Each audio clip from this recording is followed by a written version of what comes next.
Swami Samarpanananda ji. He is the author and monk, Ramakrishna Mission, Belur Math, and he has been the prolific speaker and visiting IITs and IIMs. So to take a look at all his life and journey, I request technical team to play a short video on his life and journey. Swami Samarpanananda is an author and a monk of the Ramakrishna Mission, Belur Math. He is a teacher at Ramakrishna Mission, Vivekananda University, Belur campus. He has been a guest lecturer at the IITs and IIMs. He came in contact with the monks of the Ramakrishna order as a young student. Inspired by them, he joined the organization at the age of 20 and became sannyasin at the age of 30. Since his joining, he has worked at various centers of the Ramakrishna order, including Devghar, Advaita Ashram, Narendrapur, Kanpur, and various others. He was principal of Ramakrishna Mission Vidyapit, Devghar, and was the head of Ramakrishna Mission, Chapra, Bihar. Presently, he teaches ancient and modern scriptures at Ramakrishna Mission, Vivekananda Educational and Research Institute. His work experience ranges from teaching to management through a lot of other responsibilities. He writes regularly for newspapers and journals like Prabuddha Bharata and Vedanta Kesari. He is well known as an author and a speaker. His first book, Tia, A Parrot's Journey Home, was published in 2009.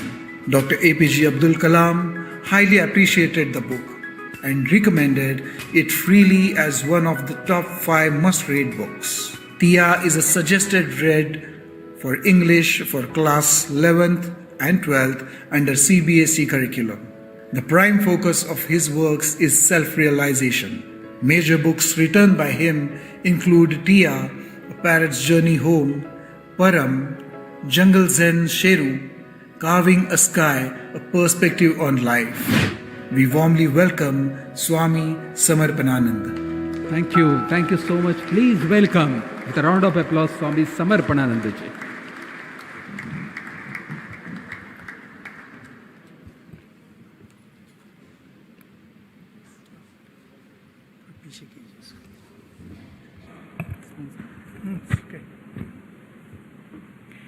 ॐ सहनाववतु सहनो भुनक्तु सह वीर्यं करवावहै तेजस्विनावधीतमस्तु मा विद्विषावहै ॐ शान्ति शान्ति शान्तिः हरि ॐ. Well, dear Vishwanath Karad ji and all the dignitaries present here on the dais, that includes Dr. Ashok Joshi, Swami Ashutosh ji, and Dr. Sanjay Kamitkar, and Professor Ram Charan ji, Professor Dr. R.M. Chitnis. Above all, my dear audience who have been listening to these talks patiently and who will be listening to the talks patiently for maybe the next 1 hour or so. Now, before I begin, I must say that I have tremendous respect for Pune, and somehow I was deeply attracted to Pune since my childhood, partly because of Bal Gangadhar Tilak ji and Gandhi ji, with whom Yerawada jail, I hope it is still there, it's connected inextricably. And then when I grew up, came to know about Bhandarkar Oriental Institute. The first time I came to Pune was in 2008. Symbiosis Institute had invited me, and then I requested my center here at Ramakrishna Math Pune to take me there. I just wanted to pay my respects. Now, a fourth thing has been added, and that is Dr. Karad. So, amazing personality. I didn't know about him. And I must say, sorry, volume is too high. I'm sorry. That surprising that I didn't know about him, because actually I don't interact much with the outside world. And the more I come to know about him, more surprised I am, and he is a really great wonder, particularly because for the last 42 years, I'm a monk with the Ramakrishna Mission. Before that, 10 years. That means practically since I was 9 years old, I am connected with the Ramakrishna Mission and with Swami Vivekananda. Now, when Swamiji was talking about Karma Yoga, Karma Yogi, when he was talking about uplift of India, and when he was telling that education is the panacea of all the evils of the country, you suddenly find Dr. Karad, the living specimen of all that Swamiji was talking about. Believe me, I am speaking from heart. I am extremely infamous for being extremely politically incorrect. I am not a person who talks political correct statements. And when I am saying Dr. Karad is a great man, he is a great man. Give a big hand. Indeed. Yesterday I went to visit the other center. I don't know the place where we have the largest dome. I was so surprised. My God, what a great institute. Just food and technology, that institute. Such a huge thing. I didn't have any idea about this.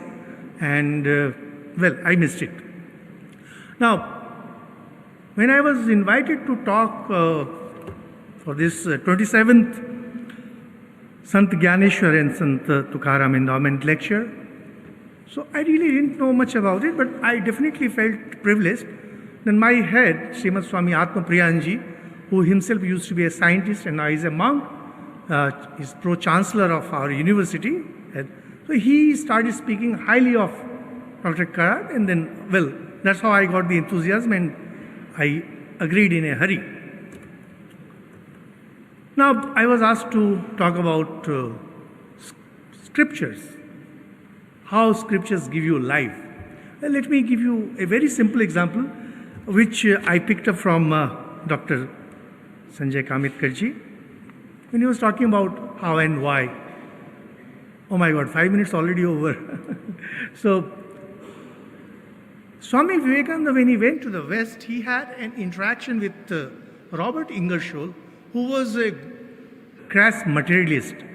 While talking to Swami Vivekananda, he had said, look, we are sure of this life. We don't know what lies beyond. So why talk about something? And then he pointed at an orange and said, here is this orange. I know I have to take the juice of it. That's what I'm sure of. Why worry about anything else? Swami Vivekananda instantly said, well, being an Oriental, my choice of fruit is different. It's mango. I know I am in no hurry. I want to drink every drop of it. Every drop of it. Sorry, volume थोड़ा कम करना. इसके बिना भी हो जाएगा. See, it's a wrong notion. People have absolutely wrong idea about India that we don't enjoy life. Just that we want to enjoy every drop of it, every pint of it, we don't want to let go of anything, and we are in no hurry. A man in hurry never enjoys life. You people, because of technology, because of the new developments, because of the cyber developments, you are always in a hurry. How can you enjoy food? Food has become fast food. How can you enjoy food? Everything is blip and click. You marry on blip and click. You divorce on blip and click. You take a job in blip and click. You give up the job, blip and click. Are you enjoying life? Is this life? No. And that is what our sages had said. No. This is not everything. There is more to life than what meets the eyes. And that's how, when we look back, maybe 8,000 years, 10,000 years ago, on the banks of Indus, which now lies with Pakistan, there was this great civilization. You can call it by any name. We simply call it Aryans. And there were some great ones who went into silence. As Sir was talking about silence, they went into silence, and as they went into silence, layers of truth started getting unraveled before them. For example, those of you who might have tried your hands at poetry would know that poetry is not a product of words. Poetry is a product of silence. And when silence becomes deeper, it becomes meditation. And as you go deeper into meditation, it becomes samadhi. It's only during meditation, it's only during samadhi that you come face to face with truth related to creator and creation. If you really want to know what creation is about, if you want to know who is creator, how did he create the world, what's the mystery behind creation, you will have to get into samadhi. And when they went, say tens of thousands of years ago, what exactly they realized and how they passed on. This story is Ved. Whatever these sages realized came to be known as Ved, which was later organized into 4 by Vyasa. Interestingly, the spiritual truths that they gave, this was not one-off. There were many sages, and the tradition continued. So we have Sant Gyaneshwar, Sant Tukaram, and Maharashtra is the land of the saints. Different parts of the country might have produced different kinds of people, but when it comes to saints, it's Maharashtra. That's why there is a Maha before its name. The tradition continues. And in this tradition only, we had Swami Vivekananda, who was talking about the truth of the Veda. And what was that truth? The most important thing, because we will not go into the details, most important is Ekam Sad Vipra Bahutha Vadanti. Truth is one. Sages call it by various names. It's not only about the gods, it's not only about different religions, it's about everything. There is only one truth, and that truth is God. And that God is called by various names. When we worship, we call them Ram, we call them Krishna, we call them Kali, we call them by various names.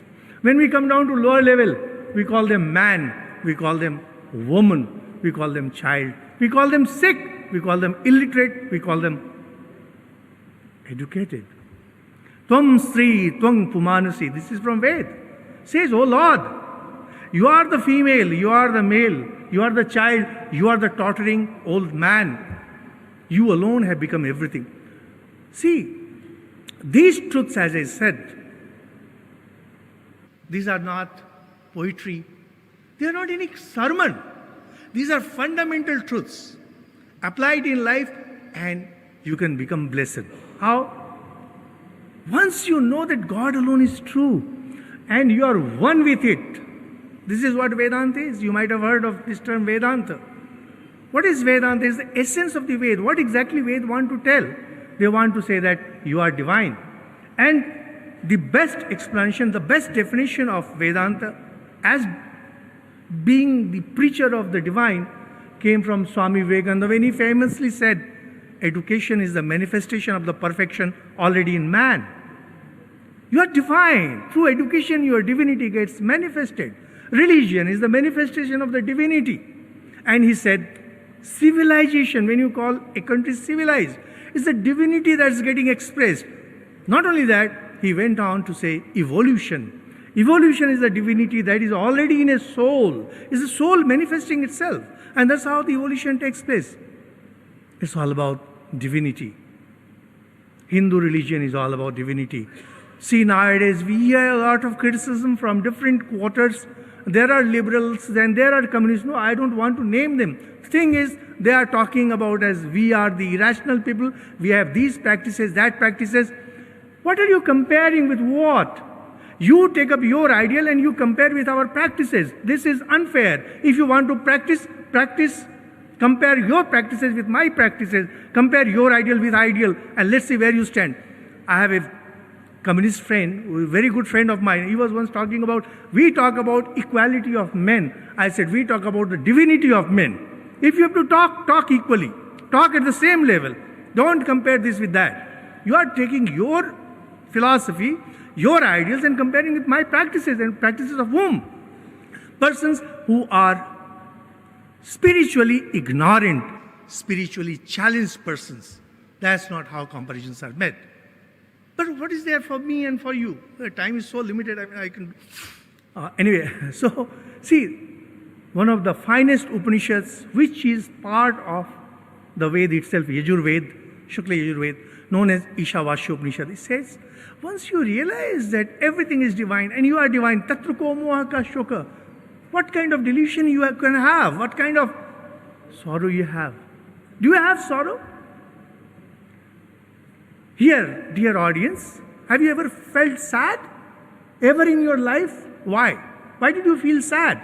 Because you thought you are a body, you are a human being. You thought you love this person, you love that person. Why?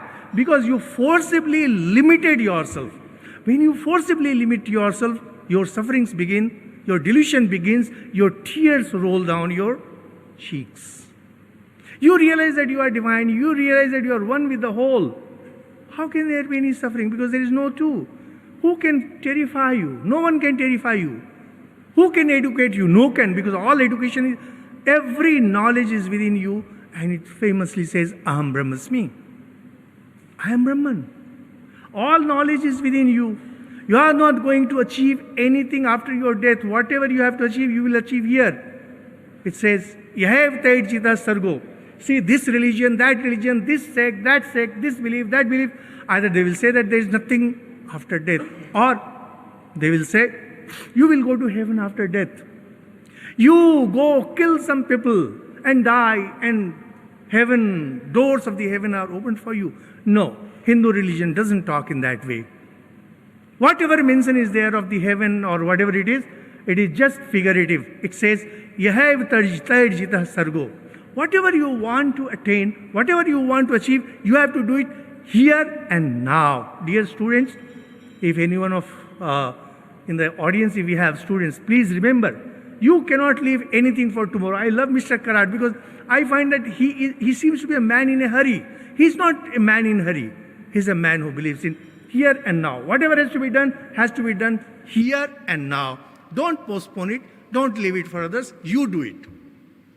Take every responsibility, whatever is good, whatever is bad, on your own shoulders, because there is no one else other than you. No one else other than you. Well, in brief, this is what the life of the Hindus, according to scriptures, not only of the Hindus, of the whole world should be. That same Ishavasyopanishad says very beautifully, Kasya Svidhanam. Why are you running after this? Why are you running after that? After all, who has ever gained wealth? It comes and goes.